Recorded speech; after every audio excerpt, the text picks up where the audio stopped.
সিমের অনেক রেসিপি আমি শেয়ার করেছি আপনাদের সাথে, নিরামিষ আমিষ সব রকমই। আজকেও নিয়ে চলে এসেছি সেই রকমই একটা, দেখুন এই লম্বা সিমের রেসিপি নিয়ে।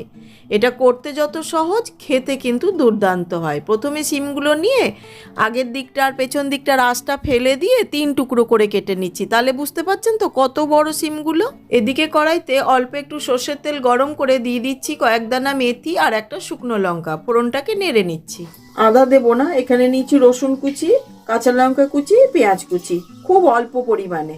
এগুলিকে এবার ফোড়নের ওপরে দিয়ে দিলাম, দিয়ে বেশ ভালো করে ভেজে নিচ্ছি। ভাজা ভাজা হয়ে এসছে, এই সময় দিয়ে দিচ্ছি আগের থেকে দেখুন এরকম পাতলা করে কেটে ধুয়ে রাখা আলুটাকেও খানিকক্ষণ ভেজে নিচ্ছি। এইবার দিয়ে দিচ্ছি আগের থেকে কেটে ধুয়ে রাখা সিমটা দিয়ে কিন্তু ভেজে নিতে হবে। এই সময় লবণ দিলে না জল ছেড়ে যাবে, ভালো করে ভাজা হবে না। ভাজা হয়ে গেছে, দিয়ে দিলাম হলুদ, লবণ, ধনে গুঁড়ো, জিরে গুঁড়ো, দিয়ে দিচ্ছি মিট মশলা, আর দিয়ে দেবো অল্প একটু গরম মশলার পাউডার। দিয়ে খুব ভালো করে কষিয়ে নিয়ে দিয়ে দিচ্ছি টমেটো কুচি। টমেটোটা দিয়েও ভালো করে কষিয়ে নেব যাতে করে কাঁচা গন্ধ চলে যায়। মশলাগুলো পরিমাণে খুবই কম দিতে হবে। এবার দিয়ে দিচ্ছি হাফ কাপ মতো গরম জল, দিয়ে খুব ভালো করে নেড়ে নিয়ে 5-6 মিনিটের জন্য ঢাকা দিয়ে দিলাম।